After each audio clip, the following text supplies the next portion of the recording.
ሰላም ጤና ይስጥልን ውድ የቻናላችን ተከታታዮች የፕሮግራማችን ቤተሰቦች ይህ አብዲራዋ ቲዩብ ነው። ፕሮግራማችንን ላይክ በማድረግ እንድትጀምሩ አዲስ ሆናችሁ ሰብስክራይብ በማድረግ ለዚህ ቻናል ቤተሰብ እንድትሆኑ እንዲሁም ይህንን ፕሮግራም ከሀገር ውጭ የምታደምጡ ውድ የቻናላችን ተከታታዮች እንደ ሁሉ ጊዜው በሱፐር ታንክስ ድጋፍ ታደርጉ ዘንድ የአክብሮት ግብዣችን ነው።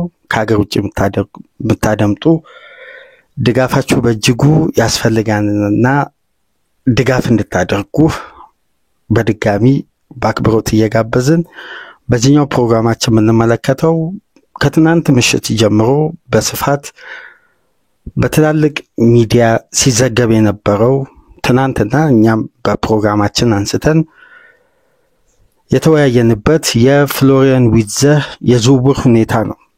እንግዲህ ትናንትና በሰራነው መሰረት ማንቸስተር ሲቲ የተጫዋቹን ኤጀንት ቤተሰቦቹን በእንግሊዝ ማንቸስተር አግኝቶ ማናገሩን ከቢልድ ባገኘነው መረጃ መሰረት የሲቲ መልሶ ግንባታ ላይ በፍሎሪያን ዊትዘ ትኩረት አድርገን የተለያዩ ሐሳቦችን አንስተን ተወያይተን ነበር።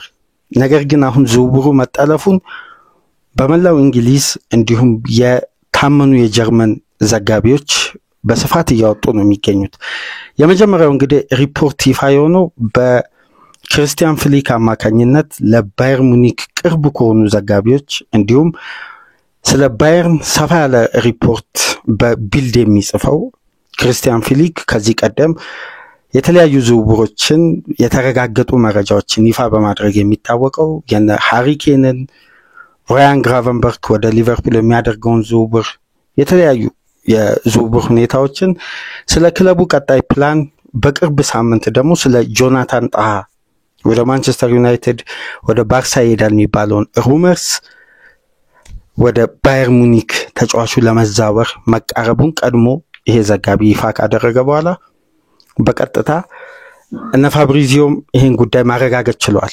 ክሪስቲያን ፍሊክ እንዳለው ከሆነ ማክሰኞ ረፋድ የተጫዋቹ ቤተሰብና ኤጀንቱ በቀጥታ ከማንቸስተር ኤርፖርት ወደ ብላክፑል ኤርፖርት በመጓዝ ከሊቨርፑል ኃላፊዎች ጋር በቀጥታ የፍሎሪያን ዊትዘ ኤጀንትም ቤተሰቦቹም ከሊቨርፑል ኃላፊዎች ጋር በቀጥታ ተደራድረው በተለያዩ ቅድመ ሁኔታዎችና ስለ ተጫዋቹ አሁን ላይ ስላለው ሁኔታ ሊቨርፑል ለተጫዋቹ ሊያቀርብ የሚገባው የመልቀቂያ ዋጋ ለሌቨርኩዘን የተለያዩ ቅድመ ሁኔታዎችን ከሁለት ሰዓት በዘለለ ውይይት አድርገው የተጫዋቹ ኤጀንትና ቤተሰቡ ወደ ጀርመን ተመልሰዋልና ከክሪስቲያን ፍሊክ የተዘገበው ሪፖርት እንግዲህ በሂደት ወደ እንግሊዝ ዘጋቢዎች መጣላቸዋለሁ። የመጀመሪያ ዘገባው የተገኘው ከክሪስቲያን ፍሊክ ነው። በትናንትናው ዕለት በማንቸስተር ከተማ በግል ጀት የተጫዋቹ ኤጀንትና ቤተሰቡ ወደ ማንቸስተር ኤርፖርት ማረፋቸው ከሲቲ ጋር ያለውን ግንኙነት በዝውውሩ ዙሪያ ለመወያየት በሚል አብዛኛው የታመኑ ዘጋቢዎች ይሄን ሪፖርት ተንተርሰው ነበር ሲያወጡ የነበረው እኛም የሰራ ነው።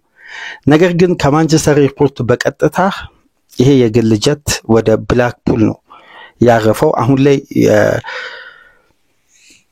ከኤርፖርቱ የተገኘው የጉዞ ታሪክም አግኝተው ትኬቶችንም የተለያዩ ጉዳዮችንም እየለጠፉ ነው የሚገኙት በኤክስ ገጽና ተጫዋቹ ምንም አይነት ከማንቸስተር ሲቲ ኃላፊዎች ጋር የተደረገ ድርድር የለም።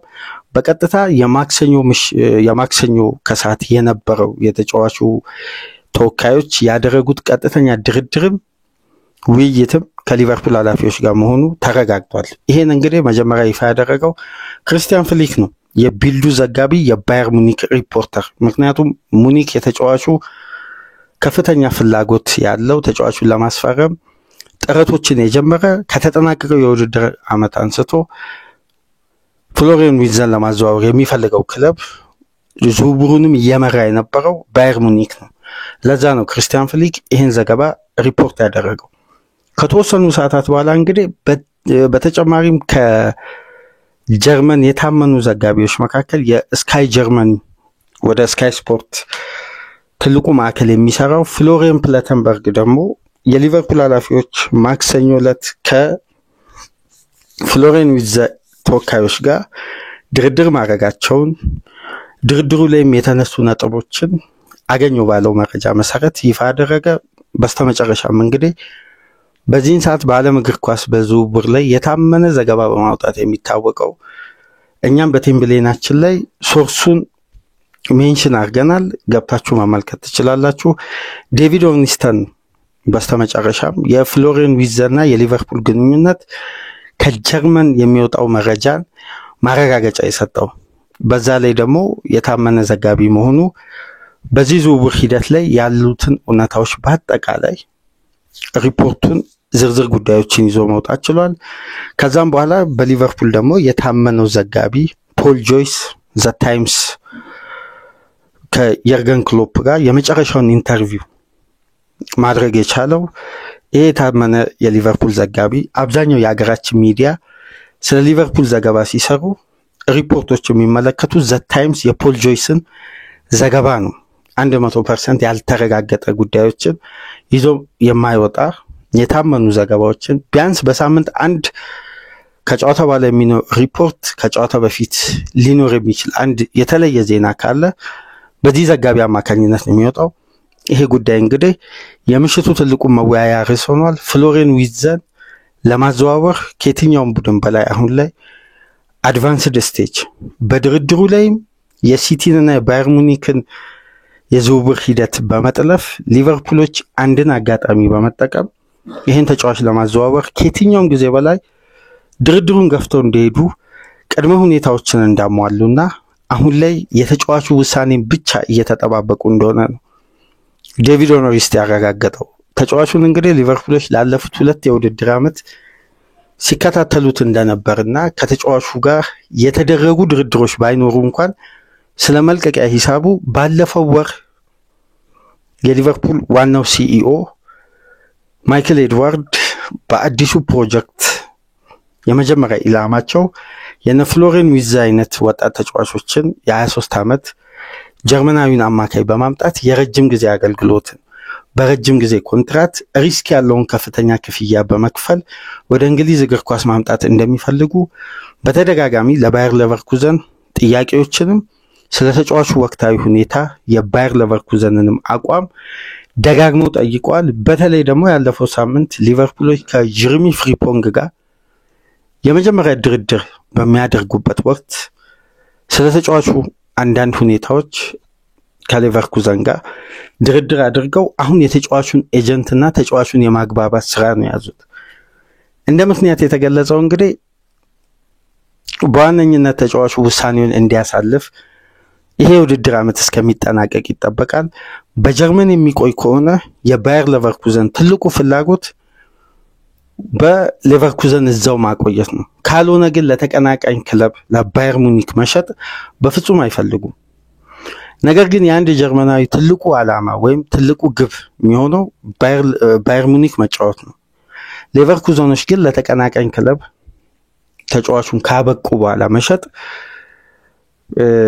አሁን ላይ 100% ሐሳቡም ምንም አይነት ቅድመ ሁኔታዎች የሉም። ነገር ግን የተጫዋቹ ውሳኔ በዚህ ዝውውር ላይ ትልቁ አቅም ያለው አሁን በተጫዋቹ እጅ ነው።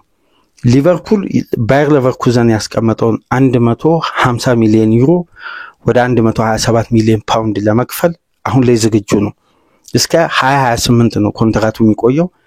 የተጫዋቹ የመልቀቂያ ሂሳብ ይሄ ነው። ነገር ግን ሊቨርፑሎች ለመጠቀም ያሰቡት ባየር ሌቨርኩዘኖች እንደምታውቁት ያለፈው የፈረንጆች የጥር የዝውውር መስኮት በተከፈተበት ወቅት ለሊቨርፑል አማካይ ዋርተን 30 ሚሊዮን ፓውንድ አቅርበው ውድቅ አድርገዋል። ሊቨርፑሎች ተጫዋቹን በጊዜው እቅዱ ስለነበርና የተጫዋቾች ጉዳት በውድድር ዓመቱ የሚፈጠር ከሆነ እንደሚገለገሉበት ተናግረው እንግዲህ ጥያቄውን ውድቅ አድርገዋል። አሁን ሊቨርፑል 100 ሚሊዮን ፓውንድ እና ዋርተንን ለማቅረብ አዲስ ፕሮፖዛል ለኤጀንቱ ማቅረባቸው ነው የተነገረውና የተጫዋቹ ቀጣይ ማረፊያን ቀጣይ ሁኔታን በጀርመን ለመቆየት ወይስ ወደ እንግሊዝ የሚዘዋወር ከሆነ አሁን ላይ ተቀዳሚ ክለብ የሚሆነው ሊቨርፑል ነው። ማንቸስተር ሲቲን ከዝውውሩ ሊያስወጣ የሚችል ከባድ አድቫንስድ ድርድር ሊቨርፑል ከፍሎሪያን ዊዝ ተወካዮች ጋር ማድረጉ እንግዲህ ዴቪድ ኦነሪስት ሰፋ ባለ መልኩ ዝርዝር ጉዳዮችን ይዞ ወጥቷል። ወደ ኤክስ ቻናል በመግባት የዴቪድ ኦነሪስትን ዘገባ በይበልጥ ገብታችሁ መመልከት ትችላላችሁ። ማክሰኞ ዕለት የተደረገው የተጫዋቹ ተወካዮች ወደ እንግሊዝ የመጡት በማንቸስተር ከተማ የግል ጀቷ አርፋ ነው በድጋሚ ወደ ብላክፑል የተጓዙትና ከማንቸስተር ሲቲ ጋር የተደረገ ምንም አይነት ድርድር እንደሌለና ሊቨርፑሎች አሁን ላይ ከሙኒክም ከሲቲም በተሻለ አቋም ላይ ነው የሚገኙት። የተጫዋቹ ውሳኔ ብቻ ነው የሚጠበቀው። ክለብ ከክለብ ጋር በሚደረገው ድርድር ግን ሊቨርፑልን አሁን ላይ ምንም አይነት የሚያስተጓጉሉ ቅድመ ሁኔታዎች የሉ። በክለብ ደረጃ ያለውን ጉዳይ ያለፈው ወር የሊቨርፑል ዋናው ሲኢኦ ማይክል ኤድዋርድ ጉዳዮችን ቀደም ብሎ አንድ ስቴፕ ሃንድል አድርጓቸዋል። አሁን የተጫዋቹ ፍላጎትና ውሳኔ ብቻ ነው የሚጠበቀው። የሊቨርፑል አዲሱ ፕሮጀክት ምናልባት ሁለት ጓደኛሞች እንግዲህ በአንድ ክለብ ለተወሰኑ ዓመታት አብሮ በጋራ የተጫወቱ ጀረሚ ፍሪፖንግ በቀኝ ተመላላሽ በኩል ፍሎሪያን ዊዝ በአማካይ ስፍራ ቀጣይ ወደ አንፊልድ ሊዘዋወሩ የሚችሉ ተጫዋቾች ናቸው። በእርግጥ የጀረሚ ፍሪፖንግ ዝውውር ሊጠናቀቅ የተወሰኑ የወረቀት ስራዎች ነው የሚቀሩት። ከስምምነት ላይ ደርሰዋል። ሊቨርፑልም 29 ሚሊዮን ፓውንዱን በ4 ዓመት የኮንትራት ክፍያ ለመክፈል በአንድ ዓመት ወደ 8.6 ሚሊዮን ፓውንድ ቅድመ ክፍያ ተከፍሎ እንደ ኮንትራቱ የሚከፈል አንዳንድ ቅድመ ሁኔታዎችን እያስተካከሉ ነው የሚገኙት። ምናልባት ዛሬም ነገም እነ ፋብሪዚዮ ሂሪጎ ብለው ሊያረጋግጡ ይችላሉ። የፍሪፖንግ ዝውውር ኦልሞስት እንዳለቀ ነው አሁን ላይ እየወጣ የሚገኘው ዘገባ የሚያሳየው። ነገር ግን የፍሎሪያን ዊዝ እንግዲህ በተጫዋቹ ፖዚሽን በኩል ስላለው አሁን ላይ ወቅታዊ ሁኔታ ምንም የተረጋገጠ ነገር የለም። ነገር ግን ሊቨርፑል ከባየር ሌቨርኩዘን ጋር የሚደረገውን ድርድር ቀደም ብሎ ቅድመ ሁኔታዎችን አሟልቶ ፕሮፖዛሎችን ለሌቨርኩዘን ኃላፊዎች አቅርቧልና በሊቨርፑልና በሌቨርኩዘን መካከል ስላለው ጠንካራ ግንኙነትን በማንሳት በተለይ የሊቨርፑል የቀድሞ ተጫዋቾች ለባየር ሌቨርኩዘን በአሰልጣኝነት ረጅም ጊዜ አገልግለዋል። ለምሳሌ እነ ሳሚ ሁፒያ፣ ዣቪ አሎንሶ እንዲሁም ኮምሊን ከዚህ ቀደም በሌቨርኩዘን በስፖርቲንግ ዳይሬክተርነት መስራቱ ይታወቃል። የሊቨርፑል ደግሞ የአሁኑ ስፖርቲንግ ዳይሬክተር ሪቻርድ ሂውዝ በአንድ ወቅት የአይቢአይኤፍ የተጫዋቾች የአሰልጣኞች ኤጀንት ጀነራል ዳይሬክተር ሆኖ በጊዜያዊነት አገልግሎ ነበር። በዛም ወቅት ነው እንግዲህ ዣቪ አሎንሶን ወደ ሌቨርኩዘን እንዲሄድ ሁኔታዎችን ካመቻቹ ግለሰቦች መካከል አንዱ ይሄ የሊቨርፑል ስፖርቲንግ ዳይሬክተር ነው።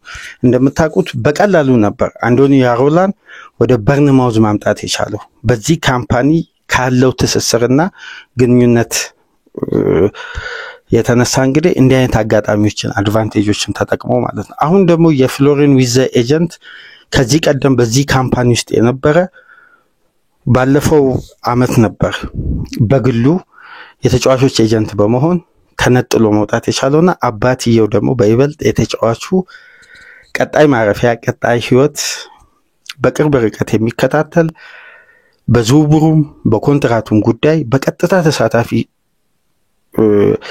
የሆነ የልጁን እድገት በጥንቃቄ በተሞላ መልኩ በቤተሰብ የተያዘ ነውና ይሄ ጉዳይ እንግዲህ ሊቨርፑሎች እንዲህ አይነት ቅድመ ሁኔታዎችን ተረድተው ሙሉ ቤተሰቡን በብላክፑል አግኝተው እንግዲህ ከኤጀንቱ ጋር ተደራድረዋል። የመጀመሪያ ድርድርና እንደ ዴይሊ ሜሉ ዘጋቢ ለሊቨርፑል ቅልብ እንደሆነው ሉዊስ ስቲል እንደሚለው ከሆነ የሊቨርፑል ኃላፊዎች ከሌቨርኩዘን ባገኙት ምላሽ መሰረት ነው ሁለተኛ ስቴፑን ለመጠቀም የተጫዋቹን ቤተሰብና ኤጀንት ማክሰኞ ከሰዓት ያገኙት።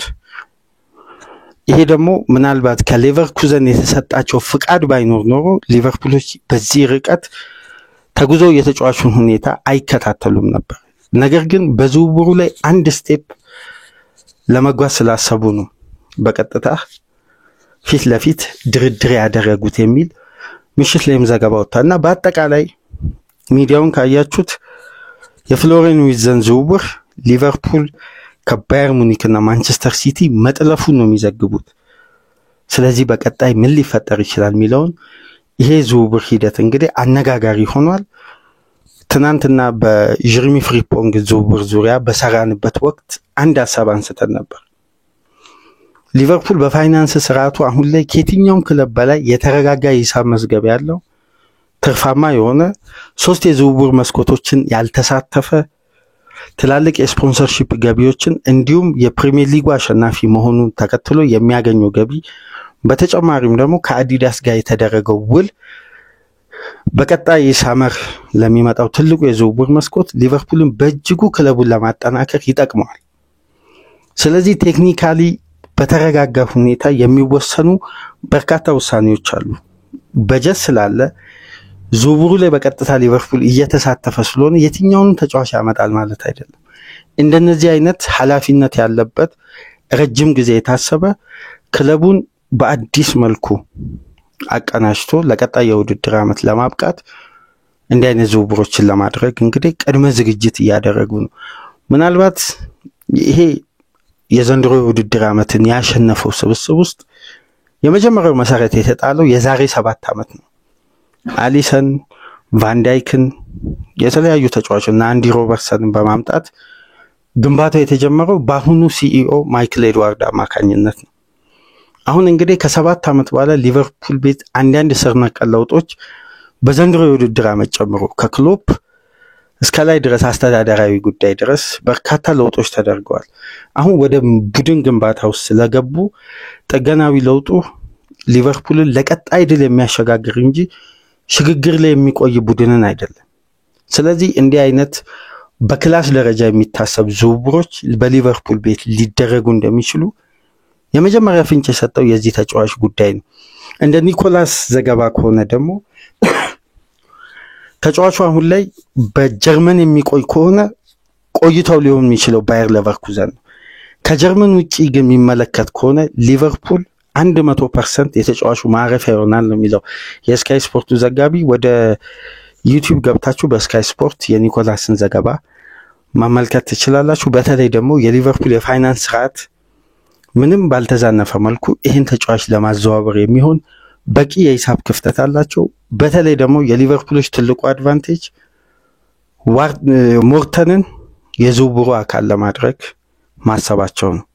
አሁን እነዚህ ጉዳዮች እንግዲህ የምሽቱን አብዛኛውን የእንግሊዝ ሚዲያ መነጋገሪያ ያርስተናል። በተለይ ማንቸስተር ሲቲ በዝውውሩ ላይ ያሳየው መዘናጋት፣ መቀዛቀዝ የሊቨርፑልን አፋጣኝ ምላሽና በዝውውሩ ላይ ገፍቶ የሚሄድን አቅም እንዲጠቀሙ ምክንያት ሆኗል። በተለይ ደግሞ በቅርብ ሳምንት ሊቨርፑሎች እንግዲህ ከበስተጀርባ በርካታ ስራዎችን እየሰሩ እንደቆዩ ስናነሳላችሁ ነበር በየፕሮግራሙና ሲቲዎች ከፍሎሪያን ዊርትዝ ይልቅ ወደ ሞርጋን ጊብስ ዋይት ዝውውር ላይ ያተኮሩት የሊቨርፑልን ዝውውሩ ላይ እያደረገ ያለውን ሂደት በመመልከት ነው ብለው እየጻፉ ይገኛሉና በአጠቃላይ የፍሎሪያን ዊርትዝ የዝውውር ሂደት እንግዲህ ከሩመርስ በዘለለ ድርድሮችም እንዳሉ የመልቀቂያ ዋጋውን አክቲቭ እስከማድረግ ቀጣይ ሳመርን በቢዲንግ ዋር ሌሎች ክለቦችም ተጨምሮ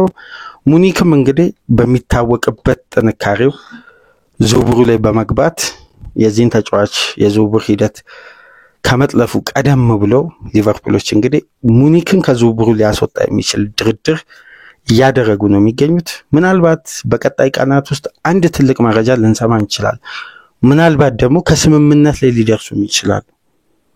ይሄን እዚህ ጋር ለማንሳት የተገደድኩበት ዋነኛ ምክንያት ከዚህ ቀደም የዴቪድ ኦርኒስተንን ዘገባዎችን በደንብ ስንመለከት ለምሳሌ የዶሚኒክ ሶቦስላይ ዝውውር ወደ ሊቨርፑል የሚያደርገው ዝውውር የተዘገበበትን መንገድ የምታስታውሱ በኤክስ ቻናል ያን የዝውውር ሂደት የምታስታውሱ የሊቨርፑል ደጋፊዎች ካላችሁ ተመሳሳይነት ያለው ዘገባ ነው የወጣው። ድንገት በመሃል ሊቨርፑሎች ከአርቢ ላይፕዚጉ ፕሌይሜከር ከዶሚኒክ ሶቦስላይ ጋር ድርድር ጀምረዋል የተጫዋቹ ቀጣይ ውሳኔ ነው የሚጠበቀው። ሊቨርፑሎች ግን ከአርቢ ሌይፕዚግ ፍቃድ አግኝቷል። ተጫዋቹን አነጋግረው ለዝውውር እንዲያስማሙ ድርድር እንዲያደርጉ ከአርቢ ሌይፕዚግ ፍቃድ አግኝቷል። የተጫዋቹ ውሳኔ ነው በቀጣይ የሚጠበቀው የሚል ሪፖርት ወጥቶ ነበር። ብዙም ሳይቆይ ነው እንግዲህ ከሳምንት ከተወሰኑ ቀናት በኋላ ሶቦስላይ ወደ ሊቨርፑል የተዘዋወረው። የመልቀቂያ ሂሳቡን ክለቡ የሚፈልገውን እንዲሁም የዝውውር ሂደቱን ቀደም ብሎ ከክለብ ጋር ድርድር ካደረጉ በኋላ ፍቃድ አግኝተው ነው ተጫዋችን የሚያደራድሩት። አሁን ከተጫዋቹ ወኪሎች ጋር ሊቨርፑል በብላክፑል ተገናኝተው ለመደራደር ያበቃቸው እንግዲህ ከሌቨርኩዘን ጋር በቅድመ ሁኔታ ባከፋፈሉ በድርድሩ ላይ የተወሰኑ ስቴጆችን ባለፈው ወር በፈረንጆች ኤፕሪል ወር ላይ ድርድሮች ስለነበሩ ነው። አሁን እንግዲህ ከተጫዋቹ ኤጀንት አባትየው ባለበት የተለያዩ ተወካዮችን እንግዲህ ወደ ብላክፑል ኢንቫይት በማድረግ ነው ማክሰኞ ከሰዓት በኋላ ድርድር የተደረገውና ይሄ ነገር ተረጋግጧል 100%።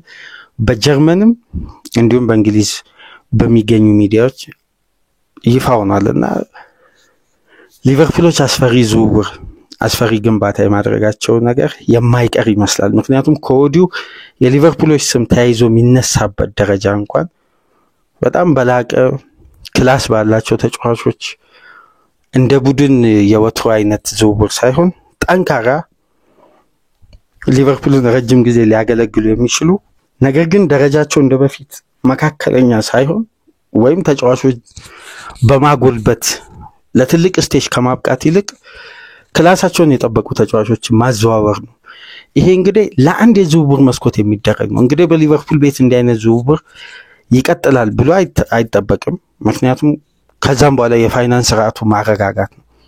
እንደምታስታውሱት የፊሊፔ ኩቲኒዮ ገንዘብ በሁለት ተጫዋቾች ኢንቨስት ተደረገ። የሊቨርፑል ኢንቨስትመንት ግን በዛ የዝውውር መስኮት አልቆመም። ቫንዳይክም በሪከርድ መጣ፣ አሊሰንም በተመሳሳይ፣ ኬይታንም፣ ፋቢኒዮንም፣ ቻምበርሌንም ወቅቱ በአጠቃላይ የፈጀው ሊቨርፑል እነዚህን ተጫዋቾች ለማዘዋወር 14 ወራት ብቻ ነው።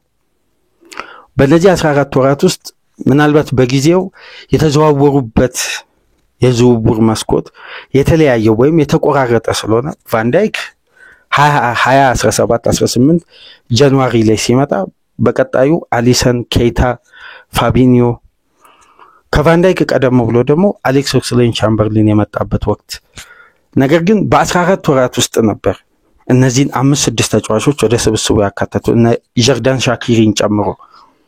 እንደዚህ አይነት የዝውውር ሂደትን በመጠቀም ደግሞ ቡድኑ አዲሱ ሲኢኦ ማይክል ኤድዋርድ በጣም የሚፈልገው የዝውውር ሂደት ነው እና ቀደም ተብሎ የተደረጉ ድርድሮች ቅድመ ሁኔታዎችን የማሟላት አሁን ደግሞ ለይፋዊ የሚዲያ ዘጋቢዎች እንግዲህ ሪፖርቶች ሲደርሳቸው ነው እንደነዚህ አይነት ዝውውሮች ይፋ የሚሆኑትና ድርድሩ የተጀመረው እንደተባለው ከሆነ ያለፈው ወር የሊቨርፑል ኃላፊዎች ከባየር ሌቨርኩዘን ጋር ድርድር ያደረጉት። እንደምታስታውሱት በዛም ወቅት አንድ ፕሮግራም ሰርተን ነበር። የሞንቼግላድባኩ ስቴለር የሚባለውን አማካይ ሊቨርፑሎች ይፈልጋሉ። አንዳንድ የሊቨርፑል ተወካዮች የነ ባሪ ሃተን የተለያዩ እነ ሚሻል ቡቼልን በሞንቼግላድባክ ስቴዲየም ተገኝተው ጨዋታውን ሲመለከቱ ነበር። ያኔ ሊቨርፑል ስሙ ከስቴለር ጋር ስለተያያዘ ነው። ነገር ግን በእለቱ የነበረው ጨዋታ ስቱትጋርትና ባየር ሌቨርኩዘን። ስለዚህ ምልመላ የነበረው ፍሎሪያን ዊትዘን ነው፣ ስቴለርን አልነበረም ማለት። አሁን እንግዲህ ከተወካዮቹ ጋር ሊቨርፑል ዘገባውን እንግዲህ ከአንድ ወር በኋላ ይፋ አድርጓል። የዴቪድ ኦኖሪስት ዘገባ እንግዲህ የሚታመንበት ዋነኛ ምክንያት ከክለቦች ዘገባውን ስለሚያገኝ ነው። ወይ ከኤጀንቶች ወይ ከተጫዋቾች ተወካይ ከአንዳንድ ውስጥ አዋቂዎች የሚደርሰው ሪፖርት ሳይሆን በቀጥታ ከክለቦች ነው ሪፖርት የሚያገኘውና ዴቪድ ኦርኒስተን እንግዲህ ሊቨርፑል የመጀመሪያ ተቀዳሚ ትልቁ የሳመር የዝውውር ሂደት ሜጋ ገንዘብ ኢንቨስት ሊያደርግ የሚችለው በፍሎሪያን ዊትዝ ላይ ነው ብሎ ነው ይዞ መውጣት የቻለው። ይሄን ጉዳይ እንግዲህ ቢልድም የታመኑ ትላልቅ የጀርመን ዘጋቢዎች እነ ፓትሪክ በርገርንም ጭምር። ፓትሪክ በርገር እንግዲህ ቀድሞ ሊቨርፑል ተጫዋች አይደለም፣ በጀርመን እግር ኳስ የታወቀ ጸሐፊ ነው፣ ለቢልድ የሚጽፍ ነው። በደሽ ቋንቋ ሙሉ ሪፖርቱን ጽፏል። ገብታችሁ በፓትሪክ በርገር ኤክስ ቻናል መመልከት ትችላላችሁ። ክርስቲያን ፍሊክም ይህን ጉዳይ ለባየር ሙኒክ ቅርብ የሆነ ዘጋቢ ነው። እንግዲህ ፍሎሪያን ዊርትዝን የማስፈረም ትልቁ አድቫንቴጅ አለው የተባለው ክለብ ባየር ሙኒክ ነው። ነገር ግን አሁን ባየር ሙኒክን ሊቨርፑል ሃይጃክ አድርጓል ዝውውሩን ነው ክርስቲያን ፍሊክም እያለ የሚገኘው።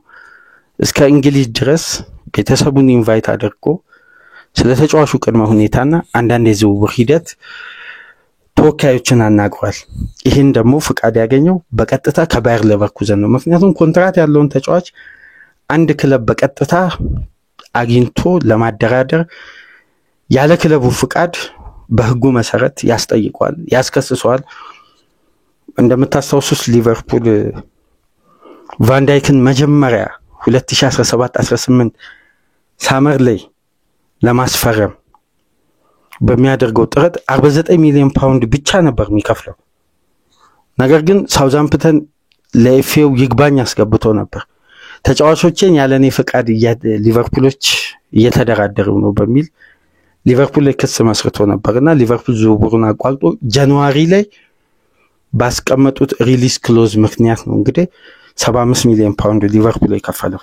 ስለዚህ እንዲህ አይነት የዝውውር ሂደት በአጋጣሚ ወይም ድንገተኛ የሚወጣ ሳይሆን ከስር መሰረቱ እየሰሩ ቆይተው መጨረሻ ላይ አንድ ስቴፕ ላይ ሲደርሱ እንግዲህ ይፋ የሚሆነው በተለይ ደግሞ የታመኑ የሊቨርፑል ውስጥ አዋቂዎች እነ ፖል ጆይስ መዘገባቸው ደግሞ ዝውውሩ ላይ እምነቱን ከፍ አድርጓል። ዴቪድ ኦኖሪስ ሲጨመርበት ደግሞ የሊቨርፑል ደጋፊዎች እንግዲህ ምሽቱን በሶሻል ሚዲያ አይታችሁ ከሆነ በቴሌግራም ቻናል ይሄ ዝውውር ሂደት በጣም መነጋገሪያ ሆኗል። ነገር ግን አንዳንዴ ከእንግሊዝ ብቻ ሪፖርቱ ስለወጣ ወይም ዴቪድ ኦኖሪስን ስለዘገበ ብቻ መረጃው ላይ ማተኮር ብቻ ሳይሆን የተለያዩ ምንጮችን ማጣቀስ ያስፈልጋል። በተለይ ደግሞ ከጀርመን ቡድኖች አንድ ተጫዋች ሊዘዋወር ሲል ወደ እንግሊዝ የነ ፍሎሪያን ፕሌተንበርግን ዘገባ ማየት የተሻለ ይመስለኛል። በጀርመን እግር ኳስ የታወቀ ዘጋቢ ነው። እንደምታውቁት ይሄ ዘጋቢ እንግዲህ በስካይ ስፖርት ላይቭ ከጀርመን እያስገቡት ይጠይቁታል። በተለይ በዴድላይን ዴይ ጊዜ በትልቁ የሳመር ዝውውር መስኮት በብዛት በሪፖርት ይታወቃል። በኤክስ ቻናሉ ላይም የተገኘውን ዘገባ ወዲያው ኢንፎርም ያደርጋል። እንደውም የጀርሚ ፍሪፖንግን ዝውውር እኛ የዛሬ 5 ቀን የሰራ ነው ይሄ ዘጋቢ ይዞ ከወጣ በኋላ ከዛም በኋላ ነው ያለፉትን 2-3 ቀናት እነ ፋብሪዚዮም አትሌቲክስም ዴሊ ሜልም ቴሌግራፍ መዘገብ የጀመሩት። ቀደም ብሎ ግን ይፋ ያደረገው ያ የጀርመናዊ ዘጋቢ ነው እና አሁን ላይ የዘገባውን ዲቴል ማየት ከፈለጋችሁ ወደ ፍሎሪያን ፕሌተንበርግ የስካይ ጀርመኒ ዘጋቢን በኤክስ ቻናል መከታተል ትችላላችሁ። ስለያንዳንዱ ሂደት ሪፖርቱን ጽፏልና በጀርመን እግር ኳስ ላይ የታመነ ዘጋቢ ነው። ከዚህ ቀደም ጆሹዋ ኪርሚች ከአርሴናሎች ጋር ድርድር አድርጎ ነገር ግን በደሞዝ ክፍያ ለመስማማቱ ባየር ሙኒክ ደግሞ ከአርሴናል የተሻለ ደሞዝ አቅርቦ ተጫዋቹን ለማቆየት እንዴት እንደወሰነ ያን የዝውውር ሂደትም ሰፋ አድርጎ ጽፏል። የነ ሉሬይ ሳኔን ቆይታ የተለያዩ ሪፖርቶችን ቀደም ብሎ ይጽፋል። እንደውም አንዴ የሚያስገርመው የቫንዳይክን ኮንትራት ከእንግሊዝ ዘጋቢዎች ቀደም ብሎ ይፋ ያደረገው እሱ ነው። ቫንዳይክ በሊቨርፑል ቤት 100% ይቆያል። የትኛውም አይነት ጥያቄ ኤጀንቱ ውድቅ አድርጎ ከሊቨርፑል ጋር የሚያደርጉትን ድርድር ፋይናል ስቴጅ ላይ ደርሷል። በቅርብ ቀናት ይፋ ይሆናል ተብሎ በዚህ ዘጋቢ አማካኝነት ነው የወጣውና አሁን የፍሎሪያን ዊርትዝን አብዛኛውን ዘገባ ሪፖርት ቀደም ብሎ ይፋ ያደረገው ይሄ ዘጋቢ ነው ማለት ነው። ስለዚህ የሊቨርፑል ደጋፊዎች እንግዲህ በዚህ ተጫዋች ዙሪያ ያለው የዝውውር ተስፋ እንደ ቀድሞ እንደ ሩመርስ አይደለም። ለምሳሌ ከዚህ ቀደም በጃንዋሪ እኛም ፕሮግራም ሰርተን ነበር የኪቪቻ ክራቫትስኬሊያን ዝውውር ሊቨርፑሎች በይፋ ለናፖሊ ጥያቄ አቅርበዋል። ግን ጥያቄውና የድርድሩ ሁኔታ ናፖሊ በፈለገው ደረጃ ሊሆን አልቻለም። ተጫዋቹ በጃንዋሪ መልቀቅ ይፈልጋል። ሊቨርፑሎች ደግሞ 100 ሚሊዮን ዩሮ ከፍለው ተጫዋቹን እዛው በውሰት እስከ ቀጣይ ሳመር ማቆየት ነው የሚፈልጉት። በዛው ወቅት ደግሞ ተጫዋቹ ወደ ቡድኑ የሚቀላቀል ከሆነ ሁለት ተጫዋቾች ከተመዘገቡበት ዩሮፒያን ውድድር የፕሪሚየር ሊግ ውድድር ሊቨርፑል ማስወጣት አለበት በጊዜው ማለት ነው። አሁን ይሄም የታወቀው። ስለዚህ እነዚህ ጉዳዮች ለሊቨርፑል ፋይናንስ ስርዓት ምቹ ስላልነበር በጃንዋሪ ዝውውሩን እንግዲህ ፓሪስ ሴን ጀርሜን አድቫንቴጁን ተጠቅሞ አስፈረመ እንጂ ሊቨርፑል የማስፈረም እድሉ በጣም ሰፊ ነበር። በተመሳሳይ እንዲህ አይነት የዝውውር ሂደቶችም ነበሩና አሁን እንግዲህ የዊድዘ ይሄ ባለብዙ ተሰጥኦ ወጣት በቀጣይ የዩሮፒያን እግር ኳስ ውስጥ ከሚነክሱ ፕሌይ ሜከሮች መካከል አንዱ የሆነ ባየር ሙኒክ በተጠናቀቀው የውድድር ዓመት አንድም ጨዋታ ሳይሸነፍ በጀርመን እግር ኳስ ታሪክ ዋንጫውን ሲያሳካ ይሄ ተጫዋች እንግዲህ ሚናውን ታስታውሳላችሁ። 11 ግብ አስቆጥሮ 12 ግብ የሆነ ኳስ በቡንደስሊጋው ብቻ በሁሉም ውድድሮች 15 ጎል 17 አሲስቶችን ማድረግ የቻለ በቀጣይ እንግዲህ በዩሮፒያን እግር ኳስ ትልቅ ቦታ ይደርሳል ተብሎ የታቀደለት ትልቅ ወጣት ተጫዋች ነው። ለጀርመን ብሔራዊ ቡድን ራሱ ወደ 29 ጨዋታዎችን ማድረግ ችሏል። በዘንድሮ የውድድር ዓመት 10 ግብ 12 አሲስቶችን ማድረግ ችሏል። ባየር ሌቨርኩዘን ዘንድሮ እንደው ተዳክሟል ተብሎ የተጫዋቹ ሬንጅ ግራፍ ብዙም ልዩነት አልነበረውም ከተጠናቀቀው የውድድር ዓመትና ይሄን ፕሌይ ሜከር እንግዲህ ለማስፈረም ሊቨርፑል ሁለት አያላን ክለብን ሃይጃክ አድርጎ ከተጫዋቹ ወኪሎች ጋር በማክሰኞ ዕለት በተጫዋቹ የዝውውር ሂደት ተጫዋቹን ወደ አንፊልድ ለማምጣት ሁኔታዎችን ለማመቻቸት ቅድመ ሁኔታዎችን ለማሟላት ለኤጀንቶቹ ለተወካዮቹ ይፋ አድርጓል። ብላክፑል ከተማ በተደረገው ድርድር አሁን የሚጠበቀው ኤጀንቱንም ክለቡንም አነጋግሯል። የተጫዋቹ ውሳኔ ነው። ያ ይፋ ከሆነ በጀርመን ማይቆይ ከሆነ ወደ እንግሊዝ እግር ኳስ መጥቶ መጫወት የሚፈልግ ከሆነ የተጫዋች አትጠራጠሩ ማረፊያው የሚሆነው አንፊልድ ነው። ካልሆነ ግን የሚቆየው ባየር ሌቨርኩዘን። ባየር ሙኒክም ይሄን ተጫዋች አያዘዋውሩም። ምክንያቱም ለሙኒክ ለመሸጥ ምንም አይነት ፍላጎት የለውም ባየር ሌቨርኩዘን። ለዛ ነው ለሊቨርፑል አድቫንቴጆችን የከፈተው። ተጫዋቹንም እንዲያደራድር ከክለቡ ጋር እንዲደራደር የመልቀቂያ ዋጋውን አክቲቭ ያደረገው 150 ሚሊዮን ዩሮ ነው። ይሄ እንግዲህ በክለቡ ሲኢኦ ፈርናንዶ ካሮ አማካኝነት ይፋ የሆነ ነው። ፈርናንዶ ካሮ እንደምታውቁት ባየር ሌቨርኩዘንን በሲኢኦነት ማስተዳደር ከጀመረበት ጊዜ አንስቶ ቡድኑን ትርፋማ የሚያደርጉ በርካታ ዝውውሮችን ሲፈጽም ነበር። ለምሳሌ የካይ ሃቨርት ዝውውርን ባየር ሙኒክ 100% አጠናቋል ሲባል ነበር በወቅቱ። ነገር ግን ለተጫዋቹ የተሻለ ደሞዝ ቼልሲ ሲያቀርብ የቼልሲን ጥያቄ ወዲያው ተቀብለው ነው ለቼልሲ ሸጡት በ72 ሚሊዮን ፓውንድ እንደምታስታውሱት። ከባይባክ አክቲቭ ሪሊዝ ክሎዝ በውሉ ላይ አካተው ቼልሲ ለአርሴናል 68 ሚሊዮን ፓውንድ ከሸጠ በኋላ ከቼልሲ ላይ 4.9 ሚሊዮን ፓውንድ አምና አግኝተዋል ወደ አርሴናል ሃቨርት ከተዘዋወረ በኋላ። እና ይሄ ሲኢኦ እንግዲህ ለሊቨርፑል ሁኔታዎችን በክለብ ደረጃ የሚጠበቅባቸውን ቅድመ ሁኔታዎችን ይፋ አድርጓል። አሁን በተጫዋቹ ዙሪያ የሚገኙ ተወካዮች የተጫዋቹን ውሳኔ ፍላጎት የመወሰን ጉዳይ ነው። እንግዲህ እስካሁን ድረስ ባለው ይሄ ወጣት ተጫዋች የ21 ዓመት ወጣት ተጫዋች በአጠቃላይ በሲኒየር ቆይታው ወደ 200 ጨዋታ ገደማ ተጫውቷል።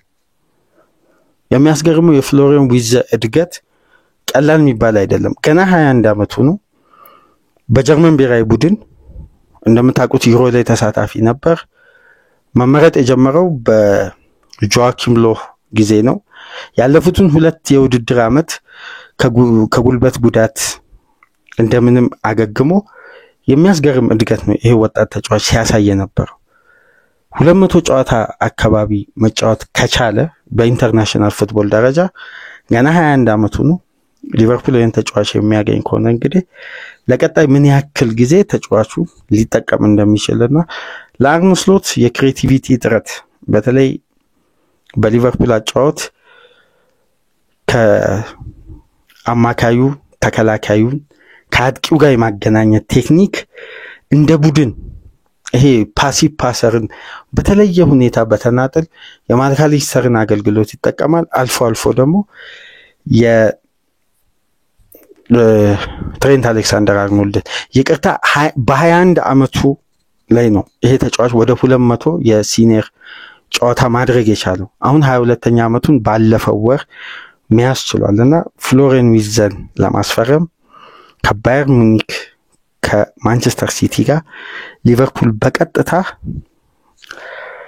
የዝውውር ፍጥጫ ውስጥ ገብተው እንግዲህ ተጫዋቹን ለማዘዋወር በተሻለ እድል ላይ ይገኛል። በቀጣይ እንግዲህ ሊቨርፑሎች ምን አይነት ውሳኔ ያስተላልፋሉ? ከተጫዋቹ ጋር የሚደረገውን ድርድር የተጫዋቹን ዝውውር ለማጠናቀቅ ተጫዋቹን እንግዲህ የማሳመን ስራ የመጀመሪያ ስቴጅ ከቤተሰቡ ጋር የተደረገው ድርድር በይፋ ተረጋግጧል። በምን አይነት መልኩ ይጠናቀቅ፣ ተጫዋቹ ውሳኔውን መቼ ያስተላልፍ እስካሁን የተረጋገጠ ወይም የወጣ ነገር የለም። ነገር ግን አሁን ሊቨርፑል ዝውውሩን 100% እየመራ ነው የሚገኘው። 127 ሚሊዮን ፓውንድ ለመክፈል ተጫዋቾችን በውስጡ ለመጠቀም አንዳንድ ለሊቨርፑል ቅርብ ነን የሚሉ ነገር ግን በዘገባዎች በኩል ሩመርሶችን ሁሉ የሚያጋሩ እንደነ ዳቫኮፕስ አይነት ዘጋቢዎች እንደሚሉት ከሆነ ሊቨርፑል ሞርተንን ብቻ ሳይሆን ሃርቪ ኤሊየትን በዚህ ዝውውር ላይ ለመጠቀም በእጅጉ ይፈልጋሉ የሚለው ተያይዞ እየወጣ ነው የሚገኘው። ስለዚህ ሊቨርፑል ዝውውሩን ለማጠናቀቅ የተሻላቸውን ጥረት በቀጣይ ያሳያሉ ተብሎ ይጠበቃል። ፕሪሚየር ሊግ እንግዲህ ፍሎሪያን ዊትዝ በዚህ ግዙፍ የዓለማችን ትልቁ ውድድር ላይ መጫወት ከፈለገ ይሄ ከሆነ ውሳኔው ማረፊያው አንፊልድ ነው የሚሆነው እንደሚወጣው ዘገባ ከሆነና የእንግሊዝም የጀርመን ሪፖርተሮችም እንደሚሉት ከሆነ ሊቨርፑል ይህን ተጫዋች ለማስፈረም ከየትኛውም ክለብ በላይ የተሻለ ደረጃ ላይ ነው የሚገኘው። አንድ ሐሳብ አያይዞ ለማንሳት ያክል ሊቨርፑል በቀጣይ ቀናት ውስጥ የጀርሚ ፍሪፖንግን ዝውውር ያጠናቅቃል። በሁሉም ቅድመ ሁኔታዎች ከስምምነት ላይ ደርሰዋል። ይሄ ተጫዋች እንግዲህ በቀጣይ የሊቨርፑል ቀኝ ፉልባክ የመሆኑ ጉዳይ አሁን ላይ የተረጋገጠ መጥቷል። በተመሳሳይ ደግሞ ትናንትና በነበረው ፕሮግራማችን አንድ ጉዳይ አንስተንላችሁ ነበር፣ የፍሬድሪኮ ኬዛን ጉዳይ። ፍሬድሪኮ ኬዛ ትናንትና ጠቅሼላችሁ ነበር። ሊቨርፑሎች ወደ ናፖሊ ወይም ወደ ኤሲ ሚላን ይህን ተጫዋች ለመሸኘት ይፈልጋሉ፣ በተለይ የሉዊስ ዲያዝን ኮንትራት ለማራዘም። ዛሬ በወጣው ዘገባ ከሆነ ላጋዜጣ ዴሎ ስፖርት እንደሚለው ከሆነ ሊቨርፑል በውሰት ሰጥቶት በቋሚነት የዝውውር ህግ ጸድቆበት ተጫዋቹን ለመሸኘት አሁን ላይ ፍቃድ ሰጥቷል ለፍሬድሪኮ ኬዛ፣ ለኤጀንቱም ለተጫዋቹም ቀጣይ ማረፊያውን በድጋሚ ወደ ጣሊያን እንዲያደርግ ሊቨርፑሎች ፍቃድ ሰጥተውታል ተብሎ እየተዘገበ ነው የሚገኘውና አሁን ላይ በተሻለ ደረጃ ላይ ነው የሚገኘውና ይሄም ተጫዋች ሊቨርፑልን የመልቀቅ እድሉ አሁን ላይ ሰፊ ነው። አንድ በኢንስታግራም በኩል የሆነ የተለያዩ ስክሪንሾቶች እየተለቀቁ ነበሩና ያን ጉዳይ ለማረጋገጥ በማለ ይህን ዘገባ ያዘጋጀው ስመለከት ነበር። የሊቨርፑል ግብ ጠባቂ ማማር ዲሻፊል በዘንድሮ የውድድር ዓመት ክለቡን ይቀላቀላል። ኩቢን ከለህር እና ኮስታስ ሲሚካስ ወደ ሊድስ ዩናይትድ የመሄድ እድላቸው አሁን ላይ ሰፊ ነው። ሁለቱን ተጫዋቾች ሊቨርፑል ከሸኘ በኋላ ይሄ ግብ ጠባቂ ከለህርን ተክቶ ይመጣል። ሚሎስ ኪርኬዝ ሲሚካስን ተክቶ ይመጣል። አሁን ላይ በሚወጣው ዘገባ ከሆነ ደግሞ የሊቨርፑሎች ኢላማ በቀጣይ ሳመር ዴኒ የንሰንን ወደ አንፊልድ ለማምጣት ቀደም ብሎ ሊቨርፑል ድርድሩን እየመራ ነበር። ነገር ግን አሁን ማድሪድ ይህን ተከላካይ ማስፈረም እድሉ በእጅጉ ሰፍቷል። ትናንት ምሽትም እንደሰማችሁት ማድሪድ ኦፊሻል ጥያቄ አቅርቦ ተቀባይነቱ ከበርንማውዝ እንዳገኘ ተጫዋቹም ወደ ማድሪድ መዘዋወር እንደሚፈልግ በግልጽ ተናግሯል። ኢብራሂም ኩናቴን በሊቨርፑል ቤት አግባብቶ ለማቆየትና አንድ ሴንተር ባክ ጄኒ ሃቶንም የአያክሱን ተከላካይ እየተመለከቱ ነው የሚገኙት። የማማር ዲሻፊልን ጉዳይ ለማንሳት ያክል በኢንስታግራም ገጹ ላይ የፍሎሬን ዊዘን አካውንት ፋሎ በማድረግ ስክሪንሾት አድርጎ በኢንስታግራም ኦፊሻል ፔጁ ላይ ለቋልና ገብታችሁ መመልከት ትችላላችሁ። ይሄ ጉዳይ ራሱ አንድ መነጋገሪያ ርዕስ ሆኗል። ምሽት ላይ በኤክስ ገጽ በዝውውሩ ላይ ስላለው ሂደት ጥቆማ የሰጠ ነው ብሎ የሚዘግቡ አሉ። ግን እንዲህ አይነት ጉዳይ ይደጋገማል በአብዛኛው። ከዛም በኋላ አንፎሎ ቢያደርገው ደግሞ አይለቀውም። ስለዚህ ይሄን ፖስት ማድረጉ እንግዲህ ይሄም ተጫዋች ይሄን ግብ ጠባቂ ተከትሎ ወደ አንፊልድ ይመጣል የሚለውን ጉዳይ ለማረጋገጥ ይመስላል። ከተደረገው ድርድር አንፃር እንዲህ አይነት ጉዳዮች መውጣት የጀመሩት በአጠቃላይ ሊቨርፑሎች እንግዲህ የመጀመሪያ የሳመር የዝውውር መስኮት ትልቁ የአማካይ ስፍራ ትኩረታቸው በመጨረሻው ጀርመናዊው የ22 ዓመት የባየር ሌቨርኩዘን ፕሌይሜከር ፍሎሪያን ዊርትዝ ነው። ከተጫዋቹ ኤጀንት ቤተሰብ ጋር ማክሰኞ ከሰዓት በብላክፑል ተገናኝተው ድርድር አድርገዋል። ከባየር ሌቨርኩዘን ሊቨርፑል ፍቃድ ተሰጥቶታል። ዝውውሩን በምን አይነት መንገድ በቀጣይ ያስኬዳል የሚለውን እንግዲህ አብረን በጋራ የምንመለከተው ነው የሚሆነው። በታቀደው ደረጃ የሚሆን ከሆነ ሁለት የባየር ሌቨርኩዘን ተጫዋቾች በቀዩ ማሊያ ልናያቸው የምንችልበት እድል ሰፊ ነው ማለት ነው። ጀረሚ ፍሪምፖንግ፣ ፍሎሪያን ዊርትዝ በቀጣይ ሊቨርፑል ልክ እንደ ሳውዛምፕተን አዲሱን ሌቨርኩዘን አዲሱ ሳውዛምፕተን ሊሆን ይሁን አብረን የምናየው ነው የሚሆነው። ሊቨርፑል ከሳውዛምፕተን 6 ተጫዋች እንዳመጣ ታውቃላችሁ። አሁን ደግሞ በአንዴ 2 ተጫዋች ከባየር ሌቨርኩዘን ለማምጣት ጠንካራ የድርድር ሂደት እየተጠቀመ ነው የሚገኘው። በቀጣይ ቀናት እንግዲህ አዲስ መረጃ አዲስ ኮንፈርሜሽን ካለ መጥቼ አጋራችኋለሁ።